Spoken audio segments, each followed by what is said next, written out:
teens, gimana kabarnya? Semoga masih dalam keadaan yang baik ya. Terus mau diingatkan tentang firman Tuhan, termasuk dalam acara Teens for Christ hari ini, edisi 8 Juli 2025 bersama saya, Andreas Parmenas Kristi. Kita hari ini akan bersama-sama membaca dan merenungkan sebuah tulisan perenungan dari Pendeta Michael Surajaya GKI Seroja dengan judul Malu. Siapa nih di antara kita yang sering malu-malu jadi anak remaja atau malah malu-maluin gitu ya? Mari kita memohon tuntunan Allah, kita berdoa. Ya Allah yang baik, terima kasih Tuhan, karena Tuhan sudah memberikan kami anak remaja hati yang terus mau mendengarkan dan merenungkan firman Tuhan. Mampukan kami yang Allah untuk dapat juga memelihara dan melakukannya di dalam kehidupan kami. Berfirmanlah ya Allah, sebab kami rindu untuk mendengarkannya. Amin. Teens, pembacaan Alkitab pada hari ini diambil dari Markus 9 ayat 30 sampai 37 dengan ayat 32 adalah ayat utamanya. Saya akan bacakan bagi kita semua. Mereka tidak mengerti perkataan itu, namun takut menanyakannya kepadanya. Demikianlah firman Tuhan. Berbahagialah bagi setiap kita yang mau mendengar dan juga melakukannya. Nah, teens, siapa nih yang sering malu-malu? Siapa nih yang di dalam komunitasnya merasa aku kurang pandai, aku kurang banyak teman, aku agak berbeda dari yang lainnya yang sering kali ngikutin tren zaman sehingga aku merasa tersingkir, aku jadi merasa minder dan kemudian jadi nggak sama kayak yang lainnya. Nah, teman-teman, rasa malu dalam remaja pertumbuhan kita itu wajar kok. Semua orang pasti merasakan malu. Tetapi pertanyaannya, di dalam rasa malu kita itu, dalam perasaan itu, apakah kita mau jujur? Karena dengan tidak jujur dalam perasaan malu, kita justru malah tadi jadi tersingkir dari komunitas, jadi menyendiri, jadi tidak bisa jadi berkat buat banyak orang, dan kemudian kita tidak bisa juga bertumbuh seperti rekan-rekan remaja yang lainnya. Malu itu tidak apa dan wajar, tetapi perlu jujur. Contohnya, misalnya di dalam lingkungan rumah masyarakat, kita sebagai anak remaja ternyata kita nggak bisa naik sepeda, sementara anak-anak yang lain udah bisa semua, jago, bahkan lepas tangan juga bisa gitu ya. Tapi kita nggak bisa naik sepeda, dan dari kecil tuh nggak pernah kok diajari sama orang tua naik sepeda. Dan waktu kita main sama teman-teman kita suatu kali, kita ditawarin sama teman kita, mau nggak kamu aku ajarin naik sepeda? Masa usia segini belum bisa naik sepeda? Nah, karena kita merasa malu dong pasti ya dibilang kayak gitu. Tetapi kita bisa memilih, apakah kita mau jujur atau malah jadi keras kepala. Kalau kita jujur, kita bilang, iya nih, aku pengen banget sebetulnya bisa naik sepeda, tapi gak pernah diajarin sama orang tuaku. Mau gak kalau kamu ngajarin aku naik sepeda? Dan akhirnya kita jadi bisa naik sepeda.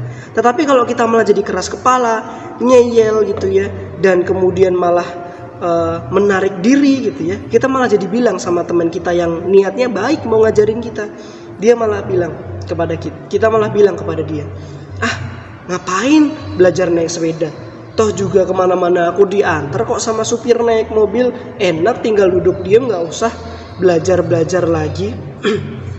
Nah, akhirnya teman kita pergi, dan seumur hidup jadinya kita gak bisa naik sepeda lagi, gak punya kesempatan lagi untuk belajar, dan sampai dewasa pun akhirnya gak punya kemampuan untuk naik sepeda karena keras kepala tadi ketika mau diajari dan tidak bisa mengelola rasa malunya tadi. Nah, teman-teman, ternyata cerita serupa juga ditunjukkan dalam Alkitab kita lewat bacaan Markus kita tadi. Para murid pada saat itu dikatakan mereka nggak ngerti apa yang Tuhan sampaikan melalui firman-Nya. Para murid cuma ngangguk-ngangguk, pura-pura ngerti. Dia nggak mau tanya ketika bingung. Padahal kebenaran Sang Yesus itu sedang ada bersama-sama dengan mereka gitu ya.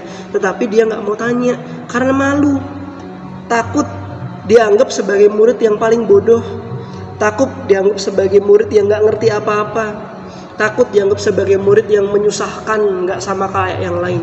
Padahal mereka semua nggak tahu pada saat itu. Nah, kemudian ketika Yesus sudah pergi, mereka tiba-tiba berdebat tentang firman Tuhan tadi. Mereka ngerasa paling pinter, mereka merasa paling benar dan paling mengerti soal firman Tuhan. Padahal nggak ada yang ngerti di antara mereka. Dan akhirnya mereka berantem, berdebat, saling tidak mengasihi. Firman Tuhan jadi tidak nyata dalam kehidupan mereka. Bisa dilihat ya teman-teman, kalau misalnya pada saat itu murid tiba-tiba malu dan bisa mengelola rasa malunya dengan jujur, Tuhan, aku nggak ngerti apa yang Tuhan sampaikan, bisa tolong jelaskan lebih dalam kepada kami supaya kami mengerti. Nah, pasti Yesus mengajarkan, dan dalam perasaan malu itu yang jujur, para murid jadi bisa bertumbuh. Tetapi enggak, justru para murid malu untuk bertanya dan mereka jadi berantem. Mereka jadi tidak mengasihi, berdebat karena tidak pengertiannya itu akan firman Tuhan. Nah, teens, sekali lagi, rasa malu itu wajar. Rasa malu itu pasti dialami oleh semua orang. Mau dari yang paling kecil sampai yang paling tua, sedewasa mungkin, kita pasti akan merasakan yang namanya malu. Tetapi pilihannya ada di antara kita sendiri. Maukah kita merespon rasa malu kita, mengelola rasa malu kita dengan perasaan yang jujur, atau justru yang dengan keras kepala? Kalau jujur, kita bisa mengungkapkan rasa malu kita dan menjadi tumbuh, jadi ngerti, menjadi lebih baik. Tetapi kalau keras kepala, kita kehilangan kesempatan untuk bertumbuh sebagai remaja yang semakin baik. Pilihannya ada di antara kita sendiri. Apa pilihan teman-teman semua? Kiranya Tuhan memampukan kita. Mari kita berdoa. Ya yang baik, terima kasih Tuhan sudah terus menyediakan kami kesempatan untuk bertumbuh. Walaupun kadang Tuhan kami sering malu-malu, tapi Tuhan mampukan kepada kami semua agar kami dapat merespons dan mengelola rasa malu kami dengan baik, sebagaimana Tuhan mengajarkan kami, yaitu dengan jujur akan rasa malu kami, sehingga orang lain dapat menuntun kami, membantu kami tumbuh menjadi remaja yang semakin baik, sebagaimana yang Tuhan sudah siapkan bagi kami semua, sebagaimana yang Tuhan sudah mau terjadi dalam hidup kami. Terima kasih ya Tuhan, jadikan kami remaja yang mampu mengelola rasa malu kami dengan baik, seturut firman Tuhan. Dalam nama Yesus Tuhan kami yang hidup, kami berdoa. Amin. Demikian teman-teman, TFC hari ini. Jangan lupa like, komen, dan share ya ke teman-teman yang lain. Sampai jumpa di TFC yang lain. Dadah.